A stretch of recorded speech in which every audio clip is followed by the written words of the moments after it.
Tuhan, Shalom. Selamat pagi Bapak Ibu Saudara, apa kabar hari ini? Saya percaya semuanya kita dalam penyertaan Tuhan, dalam anugerah Tuhan yang luar biasa, yang dahsyat.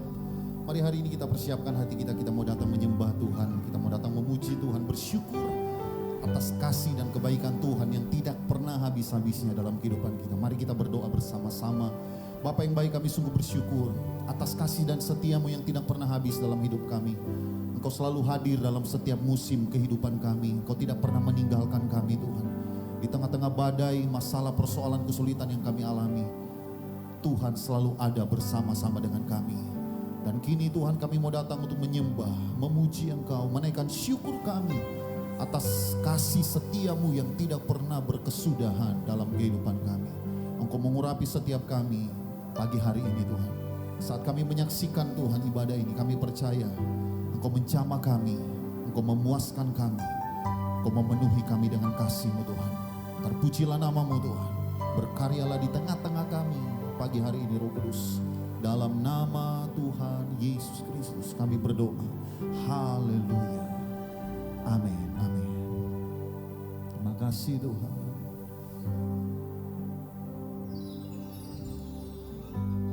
Banyak yang Kau perbuat di dalam hidupku, rancangan indahmu terjadi di hidupku. Bapa yang mengerti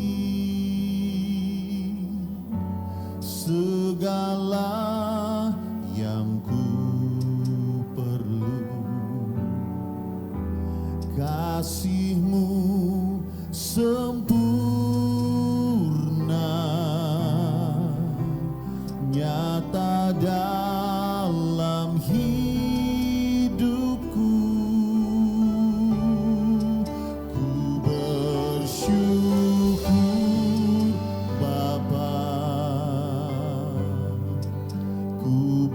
Bersyukur Tuhan buat kasih setiamu di dalam hidupku. Ku bersyukur,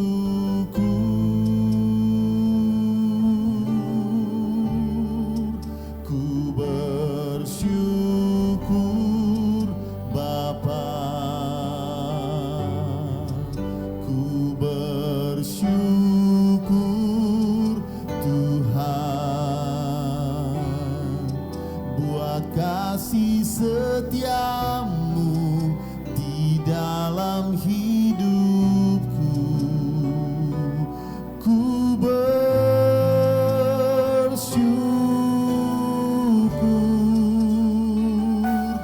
Tuhan.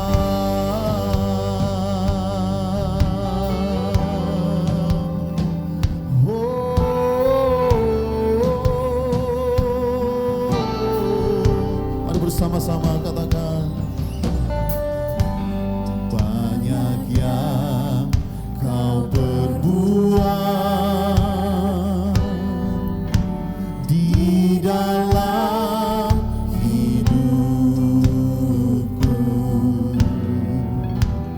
rancangan indahmu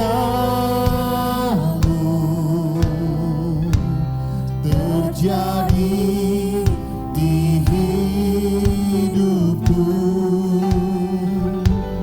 Bapa yang mengerti segala yang ku perlu, kasih-Mu sempurna nyata dalam hidupku. Angkat suaramu, ku bersyukur. Terima kasih Tuhan.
tanganmu, katakan bersama. Ku bersyukur.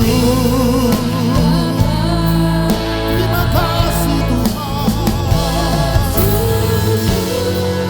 Oh Yesus, buat kasih setiamu di dalam hidupku. Ku bersyukur. Mari nyatakan dengan ucapan syukur kepada Tuhan. Haleluya.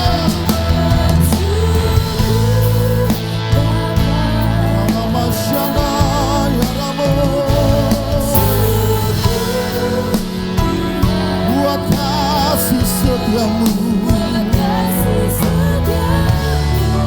di dalam hidupku. Ku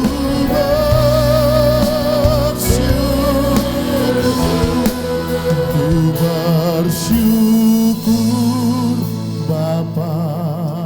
Mari segenap hati katakan, ku bersyukur Tuhan buat kasih setiamu di dalam hidupku. Ku bersyukur.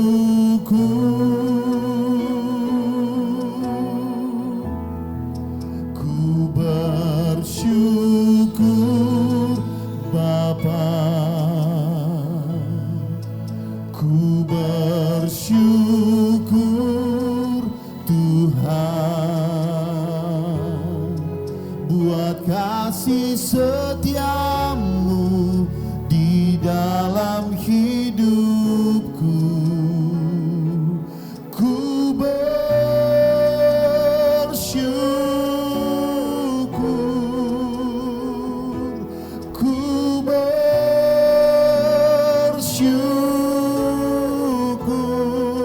sekali lagi katakan, ku bersyukur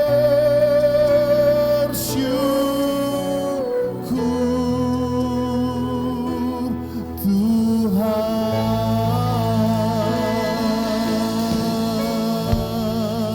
Kita berikan tepuk tangan bagi Tuhan Yesus yang baik.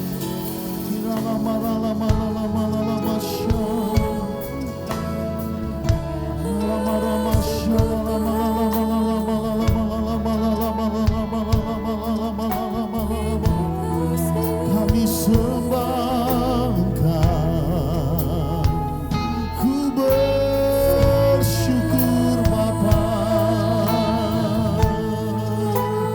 Engkau baik. Kami bersyukur Tuhan buat kasih setiamu. Yesus Engkau baik. Yesus Kau tak pernah meninggalkan kami. Pertolongan-Mu tak pernah terlambat. Kami bersyukur. Mari Bapak Ibu Saudaraku yang di rumah, mari sembah Dia, angkat suaramu. Bersyukur, bersyukur, sebab Engkau baik. Bahwasan-Mu untuk selama-lamanya. Kasih setiamu Tuhan.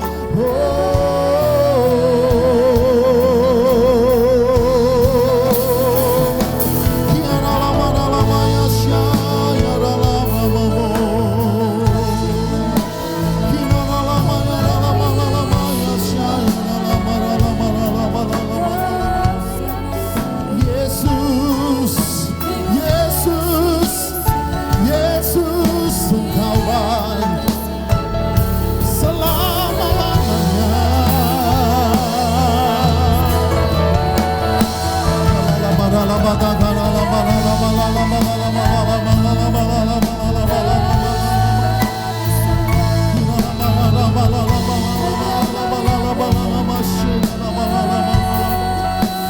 Kau penuhi kami dengan kebaikan-Mu saat ini Tuhan. Kau penuhi kami dengan anugerah-Mu saat ini. Kami terima berlimpah-limpah di dalam nama Yesus. Oh rapata karala masyana nama masyana nama. Yesus, Yesus, Yesus. Kira lama masyana nama. Terima kasih Tuhan.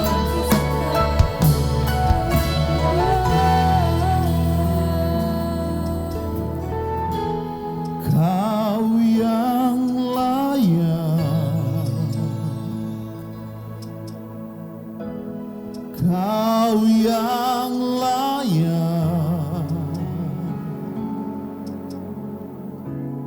Kau layak disembah di dalam roh dan kebenaran. Kau yang layak,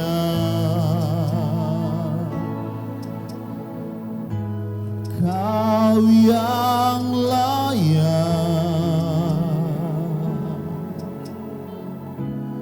Kau layak disembah, ditinggikan untuk selamanya.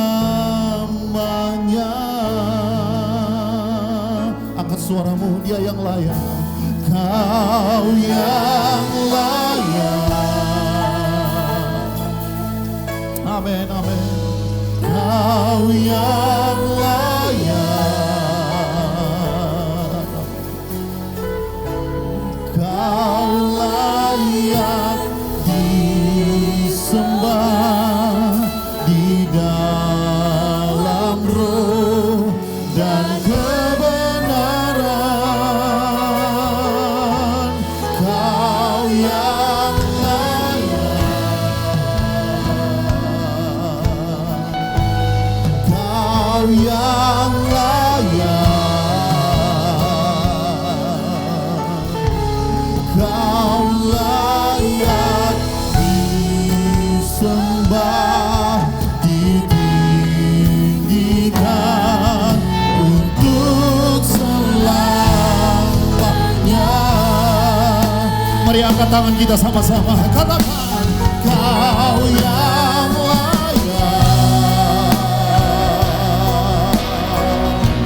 Kau yang layak, Kau layak disembah di dalam roh dan kebenaran.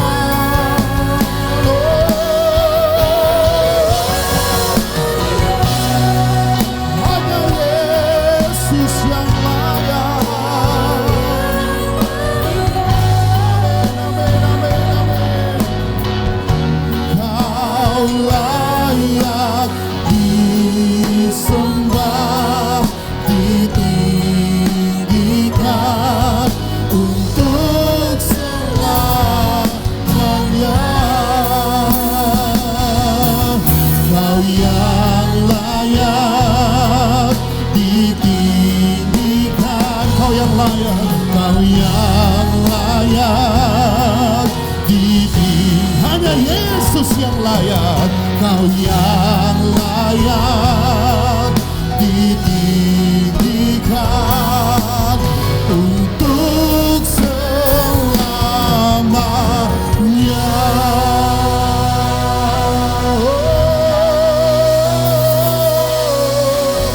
Kita berikan tepuk tangan, sorak-sorai kemuliaan bagi Kristus Yesus Tuhan. Haleluya. Kau yang layak terima pujian, hormat, kemuliaan sampai selama-lamanya. Amin. Dalam nama Yesus bersukacita bersama-sama dengan saya, katakan amin. Haleluya.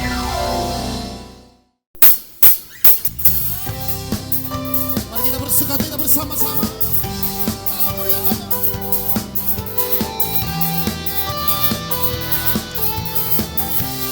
yang di rumah mari bertepuk tangan bagi Tuhan Yesus. Come on.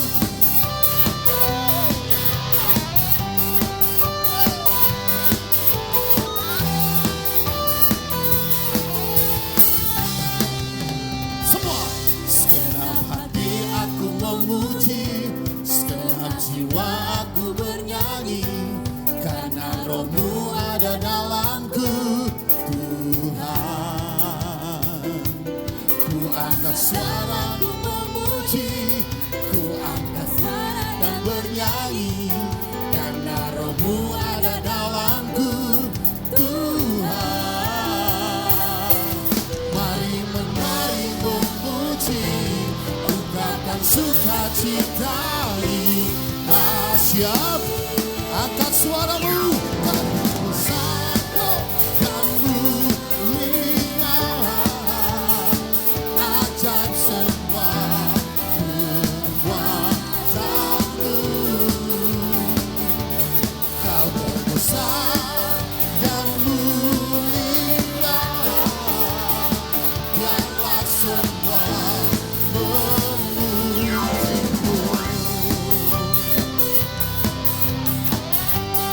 Biarlah semua yang bernafas memuji Tuhan. Lagi ya nyanyi, katakan. Segenap hati aku memuji, segenap jiwa aku bernyanyi, karena Roh-Mu ada dalamku, Tuhan. Ku angkat tanganku memuji, ku angkat suara dan bernyanyi, karena Roh-Mu ada dalamku, Tuhan. Mari menari memuji, ungkapkan sukacita ini. Mari setiap kita yang bersukacita sama-sama katakan. Kau besar dan mulia, ajaib semua kuasa-Mu. Kau besar dan mulia, biarlah semua memuji-Mu.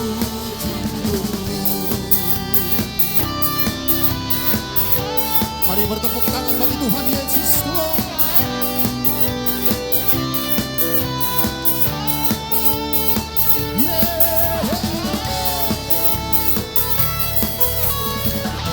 Angkat suaramu. Kau besar dan mulia, ajaib semua kuasa-Mu. Kau besar dan mulia, biarlah semua memuji-Mu. Besar dan mulia, ajaib semua kuasa-Mu. Kau besar dan mulia, biarlah semua memuji-Mu. Biarlah semua memuji-Mu.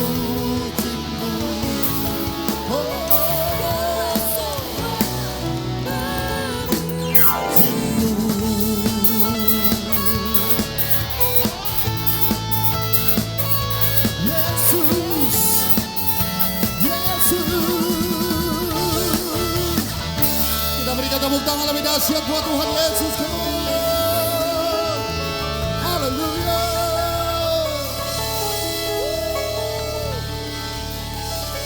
Yeah.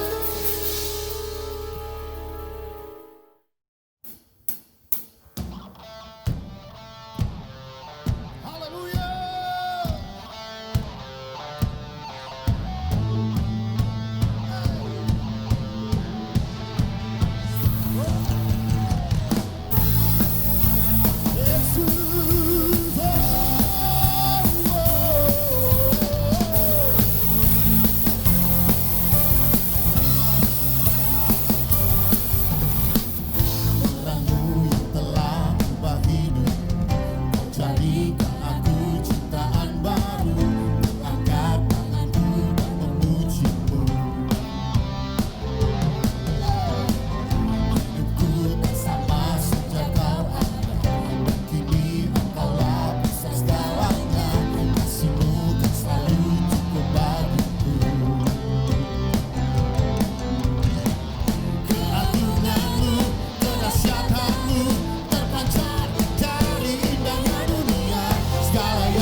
cintamu terpancar dari indahnya dunia.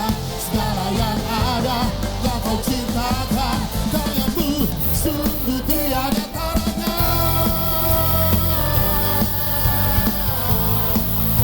Sungguh tiada taranya.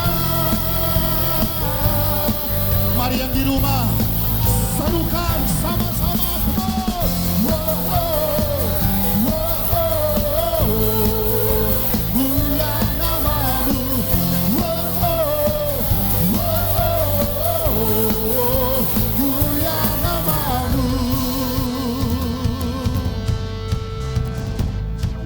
Kau yang layak disembah, dipuji Yesus Tuhan.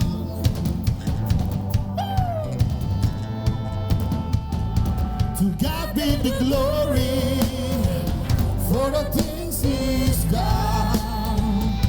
To God be the glory for the things He's done. To God be the glory for the things He's done. To God be the glory for the things He's done.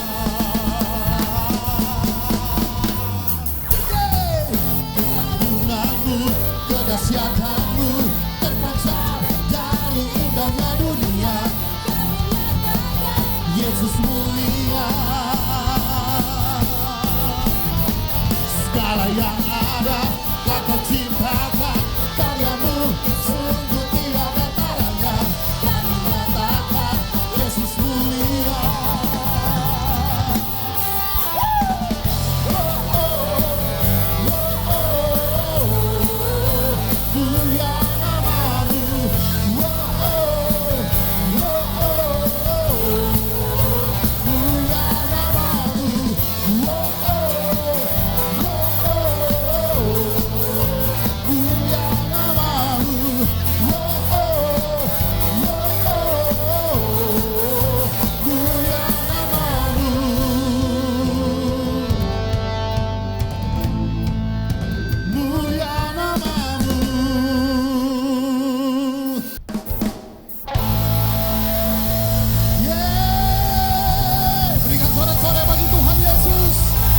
Yesus mulia.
Sama-sama katakan, ku hidup karena anugerah-Mu.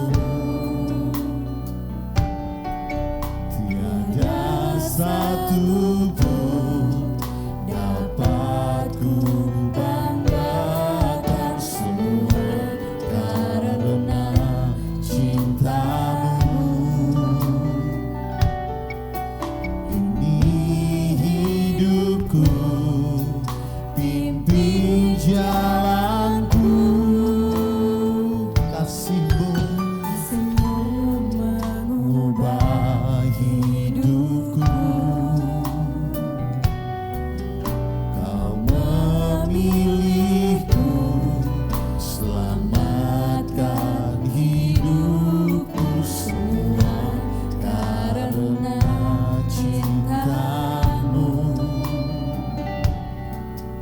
Ini hidupku, pimpin jalanku. Yesus, pegang erat tanganku. Ku tak dapat hidup di luar kasih-Mu. Bapa, jangan tinggalkan aku. Engkau alasan selama ku hidup. Serukan bersama-sama.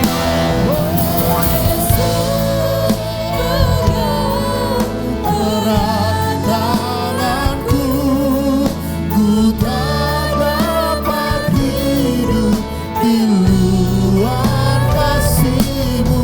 Bapa, jangan tinggalkan aku. Engkau alasan selama ku hidup.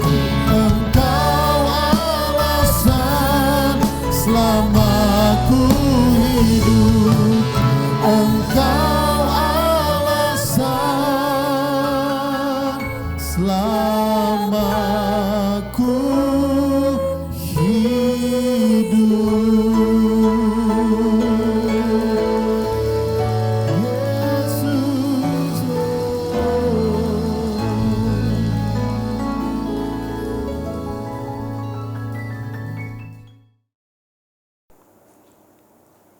Shalom saudara yang kekasih di dalam Tuhan. Puji Tuhan, hari ini kita kembali bertemu di dalam siaran online. Mari kita mau sama-sama merenungkan firman Tuhan dengan tema terobosan di masa sulit. Namun sebelumnya, mari kita sama-sama masuk di dalam doa. Bapa dalam surga, Bapa yang kami sembah di dalam nama Tuhan Yesus, kami bersyukur Tuhan buat kehidupan yang masih Engkau berikan kepada setiap kami. Buat kasih dan penyertaan-Mu di dalam hidup kami. Engkau Allah yang tidak pernah meninggalkan kami. Dan kami percaya apapun yang kami hadapi di dalam hidup ini, Engkau akan senantiasa memberikan jalan keluar. Kami percaya Tuhan, setiap kami yang mendengar dan melakukan firman-Mu hari ini akan mengalami terobosan di dalam kehidupan kami. Di dalam nama Tuhan Yesus Kristus, kami mau sambut firman-Mu. Haleluya. Amin. Saudaraku, hari ini kita sama-sama renungkan satu tema, terobosan di masa sulit. Setiap orang pasti pernah mengalami masa sulit dalam hidupnya. Tetapi hari ini saya mau mengingatkan kepada setiap kita bahwa Tuhan yang kita sembah adalah Tuhan yang tidak terbatas kuasanya. Tuhan yang mengasihi setiap kita dan sanggup menolong setiap kita. Karena itu, marilah kita menaruh pengharapan kita hanya kepadanya, sehingga hidup kita dapat mengalami terobosan bahkan dalam masa sulit. Sebenarnya banyak tokoh Alkitab yang mengalami terobosan dalam hidupnya. Tetapi hari ini saya akan bahas 3 contoh saja. Yang pertama adalah wanita yang sakit pendarahan 12 tahun. Mari kita baca bersama-sama di dalam Markus pasal 5 ayat 24 sampai 34. Lalu pergilah Yesus dengan orang itu. Orang banyak berbondong-bondong mengikuti dia dan berdesak-desakan di dekatnya. Adalah di situ seorang perempuan yang sudah 12 tahun lamanya menderita pendarahan. Ia telah berulang-ulang diobati oleh berbagai tabib, sehingga telah dihabiskannya semua yang ada padanya. Namun sama sekali tidak ada faedahnya, malah sebaliknya keadaannya makin memburuk. Dia sudah mendengar berita-berita tentang Yesus, maka di tengah-tengah orang banyak itu ia mendekati Yesus dari belakang dan menjamah jubahnya. Sebab katanya, asalku jamah saja jubahnya, aku akan sembuh. Seketika itu juga berhentilah pendarahannya. dan ia merasa bahwa badannya sudah sembuh dari penyakitnya. Pada ketika itu juga Yesus mengetahui bahwa ada tenaga yang keluar dari dirinya. Lalu ia berpaling di tengah orang banyak dan bertanya, "Siapa yang menjamah jubahku?" Murid-muridnya menjawab, "Engkau melihat bagaimana orang-orang ini berdesak-desakan dekatmu, dan engkau bertanya siapa yang menjamah aku?" Lalu ia memandang sekelilingnya untuk melihat siapa yang telah melakukan hal itu. Perempuan itu yang menjadi takut dan gemetar ketika mengetahui apa yang telah terjadi atas dirinya, tampil dan tersungkur di depan Yesus dan dengan tulus memberitahukan segala sesuatu kepadanya. Maka katanya kepada perempuan itu, "Hai anakku, imanmu telah menyelamatkan engkau. Pergilah dengan selamat dan sembuhlah dari penyakitmu." Nah saudara, wanita ini mengalami terobosan dalam hidupnya, yaitu dia sembuh dari penyakit yang dideritanya selama 12 tahun. Apa kunci keberhasilannya? Ia percaya kepada Yesus dan ia bertindak dengan iman. Bagaimana ia bisa percaya kepada Yesus? Karena dia sudah mendengar berita-berita tentang Yesus, bahwa Yesus melakukan mujizat kesembuhan atas orang-orang sakit. Itu sebabnya Roma 10 ayat 17 berkata, "Jadi iman timbul dari pendengaran, dan pendengaran oleh firman Kristus." Sudah begitu banyak tabib yang mengobati dia, dan pengobatannya sudah berulang-ulang, tapi tidak sembuh juga. Bahkan ia sudah kehilangan seluruh hartanya demi menjalani pengobatan. Mungkin saja wanita ini tadinya sudah putus asa, namun ketika ia mendengar berita tentang Yesus, ia seakan mendapat harapan baru. Wanita ini mendengar dan percaya, kemudian dia bertindak dengan berusaha mendekati Yesus dan menjamah jubahnya. Itu sebabnya saudaraku, apapun keadaanmu saat ini, engkau masih punya harapan karena masih ada Tuhan Yesus yang sanggup menolongmu. Ingatlah selalu bahwa pertolongan kita adalah dari Tuhan. Jangan kehilangan fokus. Seperti wanita ini hanya fokus untuk mendapatkan Yesus. Ia tidak peduli dengan orang banyak yang berdesak-desakan. Ia terus berjuang, terus berusaha mendekati Yesus. Ia punya satu keyakinan yang teguh. Sebab katanya, "Asal ku jamah saja jubahnya, aku akan sembuh." Dari kata-katanya saja sudah menunjukkan bahwa ia percaya akan sembuh. Dia tidak berkata, "Seandainya saja orang banyak ini tidak menghalangiku. Seandainya saja ada orang yang memapahku untuk menemui Yesus. Seandainya saja ada orang yang membawa Yesus ke rumahku, mungkin aku bisa sembuh." Tetapi ia terus melangkah maju dengan keyakinan bahwa ia pasti sembuh hanya dengan menjamah jubah Yesus. Saudaraku, ketika Tuhan Yesus merupakan satu-satunya harapan kita dan kita bergantung sepenuhnya kepadanya, percayalah bahwa pertolongannya tidak pernah terlambat. Contoh yang kedua adalah Ishak. Minggu lalu telah kita baca dalam Kejadian 26. Hari ini saya ingin menyimpulkan apa rahasia Ishak mengalami terobosan di masa krisis kelaparan yang hebat? Ada dua kunci mengalami terobosan dalam kisah Ishak ini. Yang pertama adalah Ishak mendengar firman Tuhan dan taat melakukannya. Ia tidak pergi ke Mesir, melainkan tinggal di Gerar sesuai yang diperintahkan Tuhan kepadanya. Di samping itu, ketaatan Abraham kepada Tuhan dalam melakukan perintahnya menjadi salah satu alasan mengapa Tuhan memberkati keturunannya, yaitu Ishak. Di sini kita dapat mengambil kesimpulan bahwa betapa pentingnya kita menaati dan melakukan firman Tuhan, dan itulah salah satu kunci menjadi orang yang diberkati Tuhan. Kunci yang kedua adalah Ishak menabur.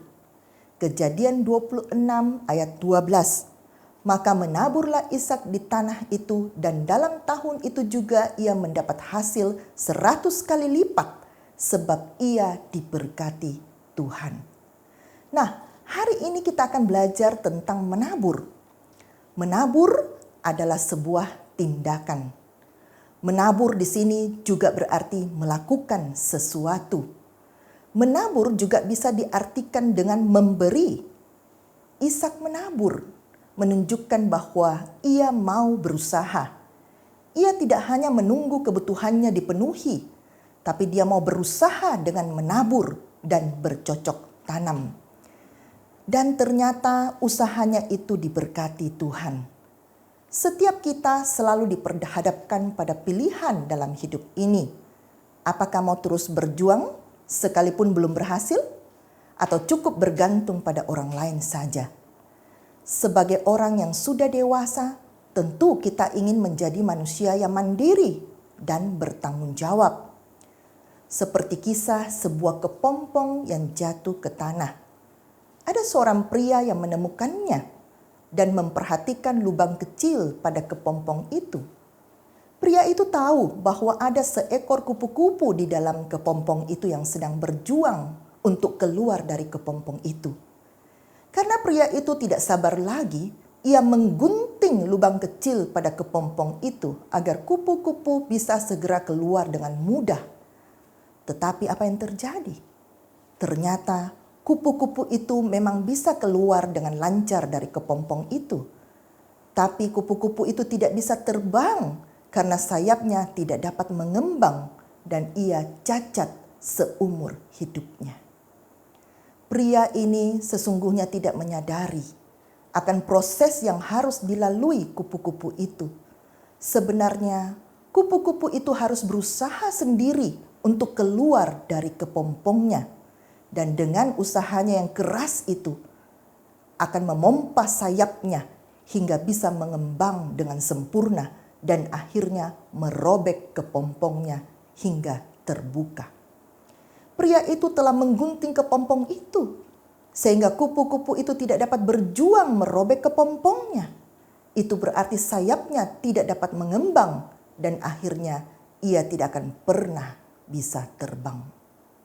Saudaraku, seringkali perjuangan adalah proses yang harus dilalui jika kita ingin mengalami terobosan dalam hidup ini. Terkadang kemudahan tidak selalu merupakan jawaban.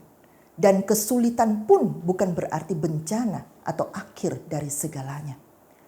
Karena justru melalui kesulitan manusia seringkali ditempa menjadi sosok yang lebih tangguh, tidak mudah menyerah, dan punya daya juang yang tinggi. Apakah saudara pernah melihat seekor lebah atau tawon yang besar? Menurut para ilmuwan, tubuh si tawon besar terlalu berat dan rentang sayapnya terlalu kecil. Maka secara aerodinamika, tawon besar ini mestinya tidak dapat terbang. Tetapi tawon besar tidak tahu akan hal itu dan dia hanya berusaha dan dia bisa terbang. Itu berarti dia bisa mengatasi keterbatasannya. Pernahkah dalam hidup ini saudara mencoba melihat ke belakang tentang semua yang telah saudara lalui? Mungkin saudara akan merasa terheran-heran. Kok bisa ya? Aku berhasil melalui semua ini dengan segala kekuranganku, dengan segala keterbatasanku, dengan segala ketidakmampuanku. Ingatlah selalu bahwa Tuhan pasti memampukan kita yang mau berusaha. Kembali tentang menabur. Orang yang menabur akan menuai. Apa yang kita tabur, itulah yang akan kita tuai. Menabur mangga, menuai mangga. Menabur apel, menuai apel. Tidak mungkin kita menanam biji mangga, lalu berharap pohonnya nanti menghasilkan buah apel. Jadi jenis benih yang ditabur itu berbeda-beda. Contoh misalnya, kita suka menabur perhatian dan kasih sayang kepada orang lain. Maka suatu saat kita juga akan menuai perhatian dan kasih sayang dari orang lain. Jika menabur yang tidak baik, tentu akan menuai yang tidak baik pula. Karena itu, perhatikan benih apa yang kita tabur. Karena itu juga yang akan kita tuai.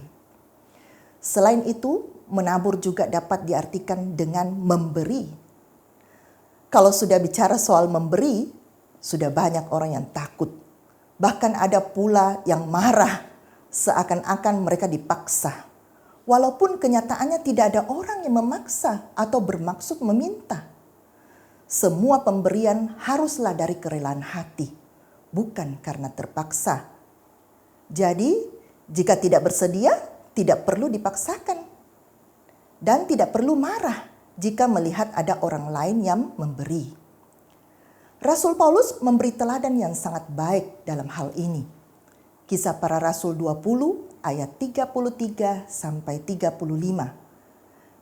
Perak atau emas atau pakaian tidak pernah aku ingini dari siapapun juga. Kamu sendiri tahu bahwa dengan tanganku sendiri aku telah bekerja untuk memenuhi keperluanku dan keperluan kawan-kawan seperjalananku. Dalam segala sesuatu telah kuberikan contoh kepada kamu, bahwa dengan bekerja demikian kita harus membantu orang-orang yang lemah dan harus mengingat perkataan Tuhan Yesus, sebab ia sendiri telah mengatakan, adalah lebih berbahagia memberi daripada menerima. Rasul Paulus bekerja dengan tangannya sendiri agar bisa memenuhi keperluannya sendiri dan membantu orang lain. Artinya ia tidak bersikap pasif atau berpangku tangan. Bahkan dia memberi dari apa yang dia usahakan. Mari kita baca di dalam 2 Korintus 9 ayat 6 sampai 10. Perhatikan judulnya adalah memberi dengan sukacita membawa berkat. Camkanlah ini, orang yang menabur sedikit akan menuai sedikit juga, dan orang yang menabur banyak akan menuai banyak juga. Hendaklah masing-masing memberikan menurut kerelaan hatinya, jangan dengan sedih atau karena paksaan, sebab Allah mengasihi orang yang memberi dengan sukacita, dan Allah sanggup melimpahkan segala kasih karunia kepada kamu, supaya kamu senantiasa berkecukupan di dalam segala sesuatu dan malah berkelebihan di dalam pelbagai kebajikan. Seperti ada tertulis, ia membagi-bagikan, ia memberikan kepada orang miskin, kebenarannya tetap untuk selamanya. Ia yang menyediakan benih bagi penabur dan roti untuk dimakan. Ia juga yang akan menyediakan benih bagi kamu dan melipat gandakannya dan menumbuhkan buah-buah kebenaranmu. Ia di sini adalah Tuhan. Ditulis I huruf besar pada kata ia.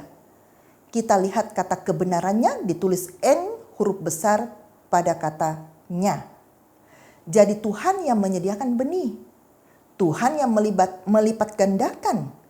Tuhan yang menumbuhkan. Bagian kita adalah menabur. Bagian kita adalah menanam benih yang telah disediakan Tuhan dalam hidup kita.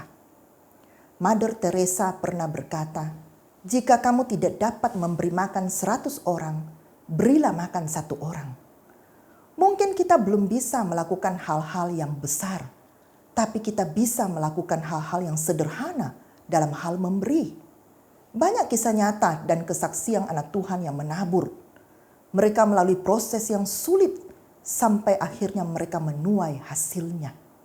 Seringkali yang kita lihat hanya hasilnya tanpa kita tahu bagaimana prosesnya sampai kita mengalami proses itu sendiri, barulah kita menyadari arti sebuah perjuangan. Saudaraku, menabur memang bukan hal yang mudah untuk dilakukan. Apalagi menabur di masa sulit. Tetapi Ishak melakukannya juga di masa sulit. Dan ia pun menuai hasilnya. Yang perlu kita pahami bahwa menabur butuh 2 hal ini. Yang pertama, menabur membutuhkan pengorbanan. Mazmur 126 ayat 5-6 berkata, orang-orang yang menabur dengan mencucurkan air mata akan menuai dengan bersorak-sorai. Orang yang berjalan maju dengan menangis sambil menabur benih pasti pula dengan sorak-sorai sambil membawa berkas-berkasnya. Mengapa di sini dikatakan menabur dengan mencucurkan air mata? Mencucurkan air mata di sini bukan karena tidak ikhlas. Jika kita tidak rela dan tidak ikhlas, lebih baik tidak usah dilakukan daripada dilakukan dengan sikap hati yang tidak benar. Pastikan ketika kita menabur harus dengan kerelaan hati dan bukan dengan terpaksa. Menabur dengan mencucurkan air mata di sini berarti ada proses perobekan daging. Ketika kita mau berusaha melepaskan hak kita untuk menjadi benih yang ditanam, kita tidak bisa menabur jika yang ada di dalam pikiran kita hanya soal keuntungan semata. Karena kita tidak sedang berbisnis. Sudah pasti menabur itu bicara soal pengorbanan, bukan keuntungan. Bahkan kita tidak perlu mengharapkan balasan apa-apa ketika kita menabur. Karena jika orang yang menabur tidak menuai, mungkin saja keturunannya yang akan menuai apa yang ia tabur. Menabur dikatakan dengan mencucurkan air mata karena bukan suatu proses yang nyaman dan mudah. Selain memberikan benihnya untuk ditanam, seorang penabur juga harus menyediakan waktu dan tenaga dengan berjerih lelah di ladangnya, di bawah terik matahari. Di samping itu, para penabur juga bekerja dengan target waktu tertentu. Pengkhotbah 11 ayat 6 berkata, "Taburkanlah benihmu pagi-pagi hari dan janganlah memberi istirahat kepada tanganmu pada petang hari, karena engkau tidak mengetahui apakah ini atau itu yang akan berhasil atau kedua-duanya sama baik." Lalu arti berjalan maju dengan menangis sambil menabur benih itu menunjukkan satu sikap yang tidak menyerah dan terus berusaha sampai menyelesaikan proses menabur itu tepat pada waktunya. Sekalipun ada banyak tantangan, kesulitan, penderitaan, dan air mata, tidak mengapa kita menangis dalam hadirat Tuhan. Saat kita merasa tidak mampu dengan segala keterbatasan kita, justru lebih baik kita datang kepada Tuhan untuk mencurahkan seluruh isi hati kita kepadanya. Karena hanya Dia yang paling memahami keberadaan kita dan sanggup memberikan kelegaan dan kekuatan sesuai janji firman-Nya. Yang kedua, menabur membutuhkan kesabaran. Benih yang ditanam tidak langsung berbuah, tapi melalui proses pertumbuhan dari kecil menjadi besar, barulah pada akhirnya berbuah. Jadi jangan pernah kita berpikir instan. Tidak ada yang instan di dunia ini. Bahkan mujizat pun membutuhkan waktu. Semua membutuhkan proses waktu untuk mendapatkan tingkat kematangan yang sesuai, terutama dalam hal buah. Buah yang sudah matang secara alami itu rasanya lebih enak daripada yang dikarbit. Memang buah yang dikarbit itu lebih cepat matang dibanding yang masak di pohon. Tapi tentu rasanya akan berbeda. Yang masak di pohon memang prosesnya lebih lama dan kita harus menunggu dengan sabar, namun rasanya lebih enak. Saya punya 2 pohon mangga dan setiap kali mulai berbuah, kadang saya ingin segera petik buah-buah itu. Tapi saya ingat bahwa pernah memetik lebih cepat dan ternyata rasanya terlalu kecut, tidak enak dan tidak bisa dinikmati. Sedangkan jika saya menunggu lebih lama sampai buahnya sudah mencapai tingkat kematangan tertentu, baru dipetik dan dimakan, rasanya enak dan manis sekali. Karena itu dibutuhkan kesabaran dalam setiap penantian. Jadi kunci mengalami terobosan di masa sulit adalah pertama, menaati dan melakukan firman Tuhan. Kedua, menabur di mana kita belajar untuk mau berusaha, mau berkorban, dan mau sabar. Mari kita lihat contoh ketiga, yaitu Musa. Saudaraku, Musa mengalami terobosan justru saat dalam keadaan terdesak. Kita baca di dalam Keluaran pasal 14 ayat 9 sampai 16. Adapun orang Mesir segala kuda dan kereta Firaun, orang-orang berkuda dan pasukannya mengejar mereka dan mencapai mereka pada waktu mereka berkemah di tepi laut, dekat Pi Hahirot di depan Baal Zephon. Ketika Firaun telah dekat, orang Israel menoleh, maka tampaklah orang Mesir bergerak menyusul mereka. Lalu sangat ketakutanlah orang Israel dan mereka berseru-seru kepada Tuhan dan mereka berkata kepada Musa, "Apakah karena tidak ada kuburan di Mesir, maka engkau membawa kami untuk mati di padang gurun ini? apakah yang kau perbuat ini terhadap kami dengan membawa kami keluar dari Mesir? Bukankah ini telah kami katakan kepadamu di Mesir, janganlah mengganggu kami dan biarlah kami bekerja pada orang Mesir, sebab lebih baik bagi kami untuk bekerja pada orang Mesir daripada mati di padang gurun ini. Tetapi berkatalah Musa kepada bangsa itu, janganlah takut, berdirilah tetap dan lihatlah keselamatan dari Tuhan yang akan diberikannya hari ini kepadamu.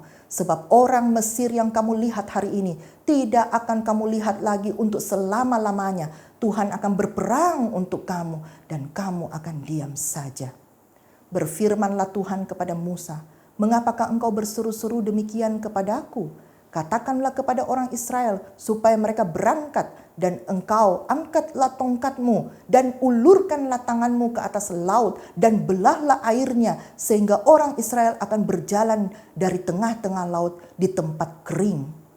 Kita lanjut baca Keluaran 14, 21-30. Lalu Musa mengulurkan tangannya ke atas laut, dan semalam-malaman Tuhan menguatkan air laut dengan perantaran angin timur yang keras, membuat laut itu menjadi tanah kering, maka terbelahlah laut itu. Demikianlah orang Israel berjalan dari tengah-tengah laut ke tempat kering. Sedangkan di kiri dan di kanan mereka air itu seperti tembok bagi mereka. Orang Mesir mengejar dan menyusul mereka. Segala kuda Firaun, keretanya dan orangnya yang berkuda sampai ke tengah-tengah laut. Dan pada waktu jaga pagi, Tuhan yang di dalam tiang api dan awan itu memandang kepada tentara orang Mesir. Lalu dikacaukannya tentara orang Mesir itu. Ia membuat roda keretanya berjalan miring dan maju dengan berat. Sehingga orang Mesir berkata, marilah kita lari meninggalkan orang Israel. Sebab Tuhanlah yang berperang untuk mereka melawan Mesir. Berfirmanlah Tuhan kepada Musa, ulurkanlah tanganmu ke atas laut, supaya air berbalik meliputi orang Mesir, meliputi kereta mereka dan orang mereka yang berkuda. Musa mengulurkan tangannya ke atas laut, lalu menjelang pagi berbaliklah air laut ke tempatnya, sedang orang Mesir lari menuju air itu. Demikianlah Tuhan mencampakkan orang Mesir ke tengah-tengah laut, berbaliklah segala air itu, lalu menutupi kereta dan orang berkuda dari seluruh pasukan Firaun yang telah menyusul orang Israel itu ke laut. Seorang pun tidak ada yang tinggal dari mereka, tetapi orang Israel berjalan di tempat kering dari tengah-tengah laut, sedang di kiri dan di kanan mereka air itu sebagai tembok bagi mereka. Demikianlah pada hari itu Tuhan menyelamatkan orang Israel dari tangan orang Mesir, dan orang Israel melihat orang Mesir mati terhantar di pantai laut. Bangsa Israel ketika masih berada di Mesir telah melihat dan mengalami mujizat yang luar biasa. 10 tulah melanda orang-orang Mesir, tetapi bangsa Israel tidak kena satupun dari tulah itu, karena mereka dilindungi Tuhan di tanah Goshen. Mereka sudah mengalami hal-hal yang dahsyat dan mujizat Tuhan. Tapi ketika mereka terdesak antara laut teberau dan kejaran pasukan Firaun, mereka seperti lupa akan semua mujizat yang pernah mereka alami di Mesir. Belum juga pasukan itu tiba dan menyentuh mereka. Mereka sudah ketakutan dan mulai protes atau bersungut-sungut kepada Musa. Tetapi kita telah membaca bagaimana Tuhan melakukan terobosan dengan membelah laut di hadapan mereka, sehingga mereka dapat menyeberang dan lolos dari kejaran pasukan Firaun. Bahkan orang-orang Mesir yang mengejar mereka akhirnya tenggelam saat air laut kembali seperti semula. Pertolongan Tuhan tepat pada waktunya. Tapi terkadang manusia sebelum waktunya sudah khawatir dan tidak percaya akan janji Tuhan. Mulai bersungut-sungut dan bukannya diam di bawah kaki Tuhan untuk berdoa dan meminta petunjuk Tuhan. Saudaraku, jika kita tidak melihat adanya jalan, kita harus tetap percaya akan kasih dan kebaikan Tuhan. Kita harus tetap percaya akan janji Tuhan, karena Tuhan tidak pernah mengingkari janjinya. Mari kita mengingat kembali apa saja pertolongan Tuhan yang pernah kita alami. Bersyukurlah jika kita punya pengalaman-pengalaman yang luar biasa bersama Tuhan. Bersyukurlah bahwa Tuhan mendengar seruan doa kita. Dan jika kita pernah ditolong Tuhan, mengapa kita membiarkan diri kita dikuasai kekhawatiran dan ketakutan sehingga kita seringkali bertindak ceroboh? Bukankah firman Tuhan mengatakan kuasailah dirimu dan jadilah tenang. Bangsa Israel yang suka bersungut-sungut akhirnya tidak masuk dalam tanah perjanjian karena satu generasi mereka binasa di padang gurun. Hanya generasi berikutnya yang berhasil masuk ke tanah perjanjian. Mereka telah kehilangan berkat yang seharusnya dapat mereka nikmati pada akhirnya. Begitu banyak mujizat dan keajaiban yang Tuhan lakukan untuk mereka. Tapi saat diperhadapkan dengan kesulitan demi kesulitan, mereka seakan lupa bahwa Tuhan Maha Tahu akan kebutuhan mereka dan Tuhan sanggup memelihara mereka. Yakobus 1 ayat 19, hai saudara-saudara yang kukasihi, ingatlah hal ini. Setiap orang hendaknya cepat untuk mendengar, tetapi lambat untuk berkata-kata dan juga lambat untuk marah. Amsal 10 ayat 19 berkata, di dalam banyak bicara pasti ada pelanggaran. Tetapi siapa yang menahan bibirnya berakal budi. Hal ini sangat tidak mudah untuk kita lakukan. Tapi kita bisa terus belajar dan terus berusaha sampai kita berhasil. Musa mengalami terobosan dalam pelayanannya. Justru ketika diperhadapkan pada keadaan yang sulit. Masalah di hadapannya adalah laut yang seakan menjadi penghalang utama. Ditambah lagi masalah bangsa yang dipimpinnya yang sedang ketakutan dan mulai bersungut-sungut dan menyalahkan serta menyudutkan dia. Untungnya Musa bergaul akrab dengan Tuhan dan mengandalkan Tuhan dalam setiap langkahnya. Sehingga setiap ia berseru kepada Tuhan, selalu ada jawaban dan jalan keluar yang Tuhan berikan. Saudaraku, apapun masalahmu saat ini, jangan pernah berpikir bahwa ini akhir segalanya. Mungkin saja kesulitan yang kita hadapi justru merupakan batu loncatan sehingga hidup kita mengalami sebuah keterobosan. Namun ingatlah bahwa tidak ada sesuatu yang instan untuk sesuatu yang berkualitas dan bernilai tinggi. Tetaplah percaya akan janji Tuhan. Hiduplah mengandalkan Tuhan. Saya percaya setiap kita dapat mengalami terobosan di masa sulit bersama dengan Tuhan. Haleluya, Tuhan memberkati kita semua dan segala kemuliaan hanya bagi Tuhan Yesus Kristus. Mari kita sama-sama akan menerima berkat Tuhan. Biarlah berkat dari Allah Bapa, kasih dari Tuhan Yesus dan penyertaan dari Roh Kudus senantiasa menuntun kita, menyertai kita, dari sekarang sampai Tuhan Yesus datang kembali. Tuhan Yesus memberkati kita. Amin.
Berapa yang saudara bersuka cita pagi hari ini? Saya percaya setiap kita diberkati Tuhan, katakan amin. Bersuka cita bersama-sama.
Pasti pulang membawa berkas-berkasnya.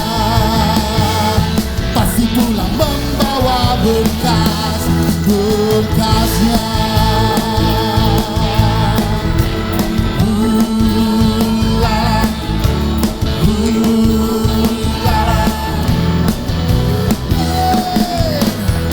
Yang percaya kita menuai dengan sorak-sorai, berikan tepuk tangan bagi Tuhan Yesus. Haleluya.